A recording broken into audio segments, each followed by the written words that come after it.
నిఘా TV news కు స్వాగతం. ముందుగా హెడ్లైన్స్. ప్రపంచంలో అత్యంత విశ్వసనీయ నేతగా ప్రధాని మోదీ. సీఎం చంద్రబాబు సింగూరు పర్యటన షెడ్యూల్ ఖరారు.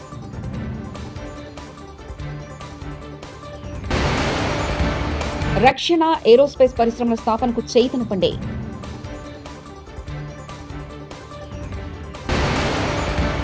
ఎమ్మెల్యే పాడి కౌశిక్ రెడ్డి ఇంటి వద్ద పోలీసుల బందోబస్తు. ప్రపంచంలో అత్యంత విశ్వసనీయ నేతగా ప్రధానమంత్రి మరోసారి టాప్ లో నిలిచారు.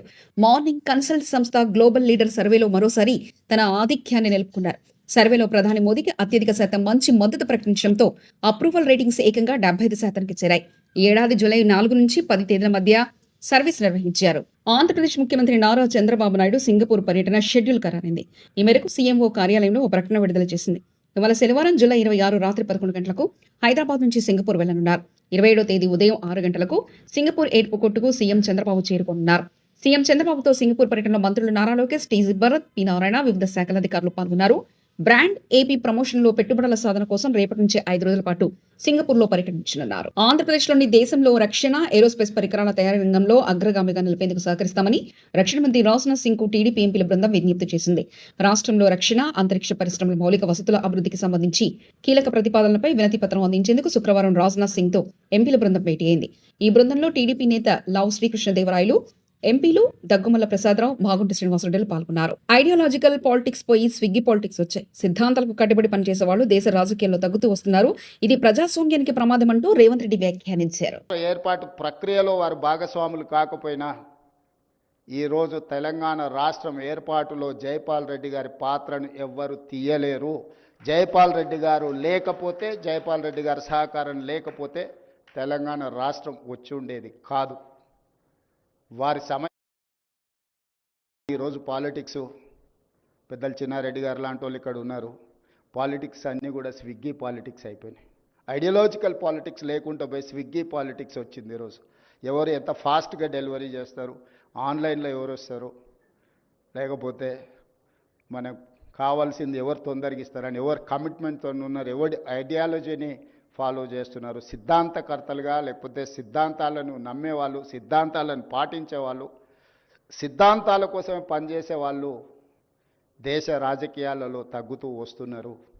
ఇది ప్రజాస్వామ్య స్ఫూర్తికి తెలంగాణ ద్రోహుల లిస్ట్ రాస్తే మొదటి పేరు చంద్రబాబు నాయుడుది ఉంటే రెండో పేరు రేవంత్ రెడ్డిది ఉంటుందని, రేవంత్ రెడ్డి తెలంగాణ ద్రోహిగా చరిత్రలో మిలిచిపోతారంటూ తెలంగాణ ఉద్యమ సమయంలో ఉద్యమకారులపైకి రేవంత్ రెడ్డి రైఫిల్ తీసుకుని వెళ్లిన ద్రోహి అంటూ హరీష్ రావు వ్యాఖ్యానించారు. ఉద్యమ కాలంలో ఉద్యమకారుల మీద తుపాకులు ఎక్కుపెట్టి రైఫిల్ రెడ్డిగా పేరొందినాడు. ఇవాళ రేవంత్ రెడ్డి ఎన్ని నాటకాలు ఆడినా చరిత్రలో మాత్రం ఆయన తెలంగాణ ద్రోహిగానే మిగిలిపోతాడు. తెలంగాణ ద్రోహుల చరిత్ర ఒక లిస్ట్ అంటూ రాస్తే మొదటి పేరు చంద్రబాబు నాయుడు ఉంటే రెండవ పేరు రేవంత్ రెడ్డి పేరు ఉంటుంది. ఎందుకంటే అది ఎన్నిటికీ తుడిచిపెట్టుకోపోలేదు. కానీ రేవంత్ రెడ్డి గారు ఈ మధ్యకాలంలో ఏం చేస్తుందంటే ఈ ఉద్యమాన్ని, మన ఉద్యమ చరిత్రను చిన్నగా చేయాలను, మన కేసీఆర్ ఆనవాళ్లు లేకుండా చేయడం అంటే తెలంగాణ పోరాటాన్ని తక్కువ చేయడం, ఉద్యమ జ్ఞాపకాలను తొలగించే ప్రయత్నానికి రేవంత్ రెడ్డి గారు ప్రయత్నం చేస్తారు. రేవంత్ రెడ్డి పంపిన స్క్రిప్ట్ చదివి కన్ఫ్యూజ్ అయిన బీజేపీ ఎంపీ సీఎం రమేష్ 4-5 నెలల క్రితం ఎమ్మెల్సీ కవిత జైల్లో ఉన్నప్పుడు కేటీఆర్ నా దగ్గరకు వచ్చి బీఆర్ఎస్ ను బీజేపీలో విలీనం చేస్తానని అన్నాడన్న వ్యాఖ్యలు చేసిన సీఎం రమేష్, ఎమ్మెల్సీ కవిత జైల్లో నుంచి విడుదలైన తేదీ ఆగస్టు 28, 2024, 11 నెలల క్రితం కవిత జైల్లో నుంచి విడుదలైతే 4 నెలల క్రితం కేటీఆర్ మీ దగ్గరకు వచ్చి విడిపించమని ఎలా వస్తాడంటూ సీఎం రమేష్ వ్యాఖ్యానించారు. మీడియాకి ఇస్తా, నువ్వు ప్రెస్ మీట్ పెట్టి దీనికి సమాధానం చెప్పు. మా ఇంటికి వచ్చి ఏం మాట్లాడినారు?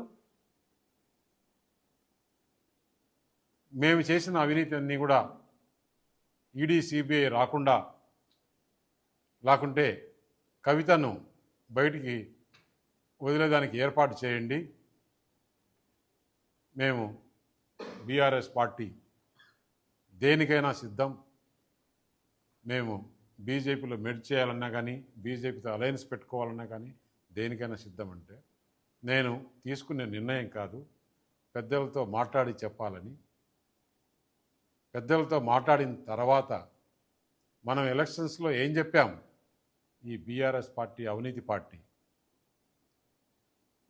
దీంతో కలిసే సమస్య లేదు. అయినా కూడా బీఆర్ఎస్ పని అయిపోయింది. పార్లమెంట్లో ఒక సీట్ రాలేదు, గవర్నమెంట్ లేదు, ప్రజలు వాళ్ళని చీకొట్టారు. అటువంటి వాళ్ళతో మనం కలిసే సమస్య లేదని చెప్పిన తర్వాత నువ్వు ఎంత హైదరాబాద్లోని కొండాపూర్లో భారత రాష్ట్ర సమితి ఎమ్మెల్యే పాడి కౌశిక్ రెడ్డి ఇంటి వద్ద పోలీసులు భారీ బందోబస్తు ఏర్పాటు చేశారు. శుక్రవారం ప్రెస్ మీట్ నిర్వహించిన కౌశిక్ రెడ్డి తెలంగాణ సీఎం రేవంత్ రెడ్డిపై ఘాటు విమర్శలు చేశారు. ఈ నేపథ్యంలో కౌశిక్ రెడ్డిపై ఎన్ఎస్యుఐ నేతలు దాడి చేస్తారన్న అనుమానంతో పోలీసులు భారీ బందోబస్తు ఏర్పాటు చేశారు.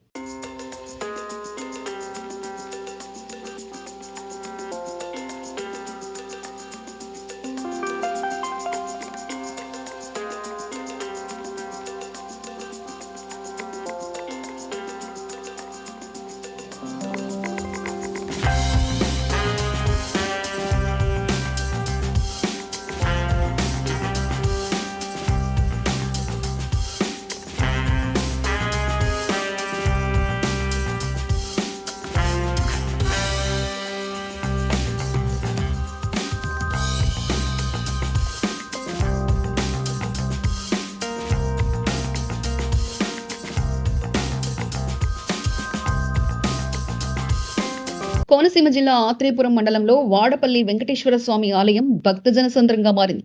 శ్రావణ మాసం మొదటి శనివారం కావడంతో 7 శనివారాల నోములు నోరుకునే భక్తులు వేల సంఖ్యలో తరలివచ్చారు. మాడవీధుల్లో భక్తులు 7 ప్రదక్షిణలు చేసి మొక్కులు తీర్చుకున్నారు. ఉభయ రాష్ట్రాల నుంచి భక్తులు అధిక సంఖ్యలో తరలి రావడంతో క్యూ లైన్లు ఆలయ పరిసరాలు కిక్కిరిసిపోయాయి. దీంతో స్వామివారి దర్శనానికి 4 గంటల సమయం పడుతుంది.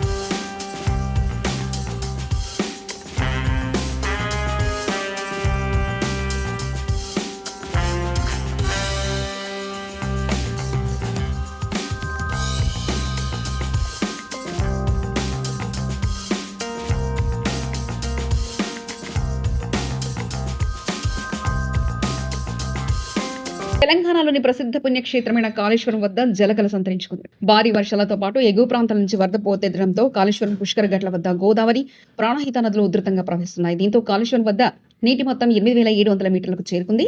మరోవైపు పుష్కర ఘట్టు మెట్ల వద్ద ఏర్పాటు చేసిన ధ్యాన దీపాలు కొంతవరకు నీటిలో మునిగి బాహుబలి సినిమాలోని దృశ్యాలను తలపిస్తున్నాయి.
సంగారెడ్డి జిల్లా ప్రభుత్వ పాఠశాలల అభివృద్ధికి కృషి చేస్తున్న దాత పరకల రామరెడ్డి సహాయం వెలకట్టలేనిదని హెచ్ఎం అనురాధ అన్నారు. జిల్లా పరిషత్ ఉన్నత పాఠశాల చౌటకూరు గ్రామానికి చెందిన పరకల మంజుల రామరెడ్డి జన్మదిన సందర్భంగా ఉన్నత పాఠశాలలోని సుమారు 400 మంది విద్యార్థులకు స్పోర్ట్స్ డ్రెస్సులు అందజేశారు. ప్రభుత్వ పాఠశాలలో చదువుకుంటున్న విద్యార్థులకు తమ వంతు సహాయ సహకారాలు అందిస్తామన్నారు. విద్యార్థులు శ్రద్ధగా చదువుకొని ఉన్నత స్థాయికి ఎదగాలని సూచించారు. ప్రార్థించే పెదాల కన్నా గుణము మిషన్గా కోరుతున్నాను.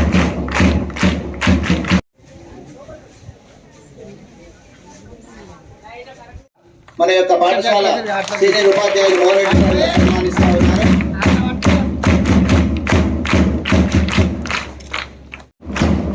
అదేవిధంగా ఎక్స్ సర్పంచ్ గారు శ్రీ మొగలయ్య గారిని కూడా వేదికపైకి రావాల్సిందిగా ఆహ్వానిస్తున్నాం. శ్రీ మల్లికార్జున గౌడ్ గారు కూడా వేదికపైకి రావాల్సిందిగా. తాటి ప్రమాద బాధితులకు 10 లక్షల ఎక్స్గ్రేషియా ఇవ్వాలని ప్రభుత్వాన్ని డిమాండ్ చేసిన కల్లు గీత కార్మిక సంఘం. చేర్యాల పట్టణం, సిద్దిపేట జిల్లా, తెలంగాణ రాష్ట్రంలోని గీత కార్మికుల జోల పాటు మరణాలు మరియు శాశ్వత వికలాంగత వల్లే విషాద సంఘటనలు నిత్యం చోటు చేసుకుంటున్న నేపథ్యంలో కాంగ్రెస్ పార్టీ ఎన్నికల ముందు ఇచ్చిన హామీ మేరకు ప్రతి తాటి ప్రమాద బాధిత కుటుంబానికి 10 లక్షల ఎక్స్గ్రేషియా ఇవ్వాలని తెలంగాణ కల్లుగీత కార్మిక సంఘం రాష్ట్ర కార్యదర్శి బుడిద గోపి డిమాండ్ చేశారు. హాస్పిటళ్లకు పోయిన సందర్భం ఉంది. ప్రభుత్వ ఆసుపత్రికి పోతే వైద్యం అందనటువంటి పరిస్థితి. మరి అక్కడికి పోయినాక కూడా సరైన వైద్యము ఆర్థిక స్తోమత లేక అందలేని పరిస్థితి. ఇలా పక్కటెముకలు విరిగి ఊపిరితిత్తులోకి కుచ్చుకొని కడుపులో తీవ్రమైన రక్తస్రావం అయ్యి ఇబ్బంది పడి చావు బతుకులలో ఉండి 3 నెలల రోజుల పాటు హైదరాబాద్లో వైద్యం అయినప్పటికీ వెన్నుముక ఆపరేషను కాలేని సందర్భం ఉన్నది. వెన్నుముక ఆపరేషన్ కావాలి అంటే సుమారు 10 లక్షల రూపాయల వరకు ఖర్చు అయ్యే పరిస్థితి ఉన్నది. మరి ఆ గీతా కార్మికుడు ఆర్థిక స్తోమత లేదు. తనకు 2 బిడ్డలు, అదే రకంగా ఉండడానికి ఇల్లు కూడా లేదు. ఇల్లు ఈ రకమైన స్థితిలో ఉన్నది. ఒకటే ఒక రూము. మరి ఇవాళ తను జీవనం సాగిస్తున్నటువంటి ఇల్లు ఏదైతే ఉందో ఆ ఇల్లు చూస్తే ఇగో ఇంత దుర్భరమైనటువంటి పరిస్థితులలో ఉన్నది. మరి శ్రీనివారు ఇవాళ ఆచేతనమైనటువంటి స్థితిలో తన కుటుంబ జీవనం ఇబ్బందికర. తెలంగాణ రాష్ట్ర ప్రభుత్వం స్పందించాలి, మానవీయ కోణంలో ఆలోచించాలి. మరి ఈయనకు మెరుగైన వైద్యం అందించడం కోసం ప్రభుత్వం చర్యలు తీసుకోవాలి. ఇప్పటికీ 1 నెల రోజులు మంచానికే పరిమితమయ్యి ఇవాళ 1, 2 అన్నీ కూడా ఆ మంచంలోనే చేస్తూ ఉన్నటువంటి పరిస్థితి ఉన్నది. ఉండడానికి ఇల్లు కూడా లేదు.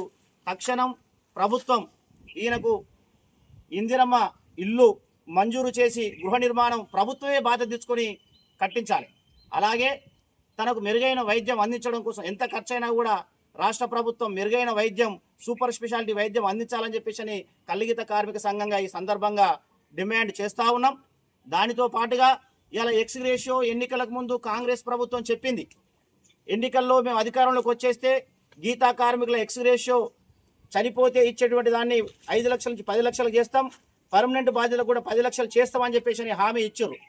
ఇలా మొన్న లష్కర్ గూడాలో పోయిన సంవత్సరం తాటి చెట్ల మీదకెళ్ళి పడి ప్రమాదాలకు గురైన వాళ్ళకు పెండింగ్లో ఉన్న ఎక్స్గ్రేషియోను కూడా ఇస్తామని చెప్పేసి సాక్షాత్తు ముఖ్యమంత్రి గారే ప్రకటించి ఉన్నారు. కాబట్టి తక్షణం 10 లక్షల రూపాయల ఎక్స్గ్రేషియో రేవంత్ రెడ్డి సర్కారు అధికారంలోకి వచ్చినప్పటి నుంచి వెళ్ళి ప్రత్యేకమైనటువంటి స్పెషల్ జీవో తీసి వారికి 10 లక్షల రూపాయల ఎక్స్గ్రేషియో ఇవ్వాలి అని చెప్పేసి ఈ సందర్భంగా డిమాండ్ చేస్తూ ఉన్నాం. దాంతోపాటు గీతా కార్మికులకు ఇచ్చినటువంటి హామీలు ఏవైతే ఉన్నాయో వాటన్నిటిని కూడా అమలు చేయాలని చెప్పేసి ఈ సందర్భంగా కోరుతా ఉన్నాం. నేను బూరగొండ శ్రీనివాస్ గౌడ్ గత నెలలో తన వృత్తిలో భాగంగా తాడి చెట్టు మీదకి వెళ్ళి దిగుతుండ కింద పడడం వలన శరీరం గాయాలతో పాటు పూర్తిగా వెన్నుపూస విరగడం జరిగింది. దీంతో అతడు ప్రైవేట్ హాస్పిటల్లో చికిత్స కోసం అనేక హాస్పిటల్ తిరిగి అనేక 5-6 లక్షలు ఖర్చు చేసుకొని కూడా ఇంతవరకు అది. ప్రపంచంలో అత్యంత విశ్వసనీయ నేతగా ప్రధాని మోదీ. సీఎం చంద్రబాబు సింగూరు పర్యటన షెడ్యూల్ ఖరారు.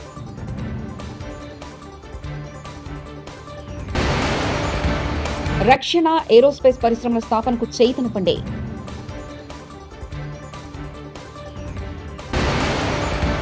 ఎమ్మెల్యే పాడి కౌశిక్ రెడ్డి ఇంటి వద్ద పోలీసుల బందోబస్తు. ఇవి బులెటిన్ విశేషాలు. చూస్తూనే ఉండండి నిఘా టీవీ న్యూస్.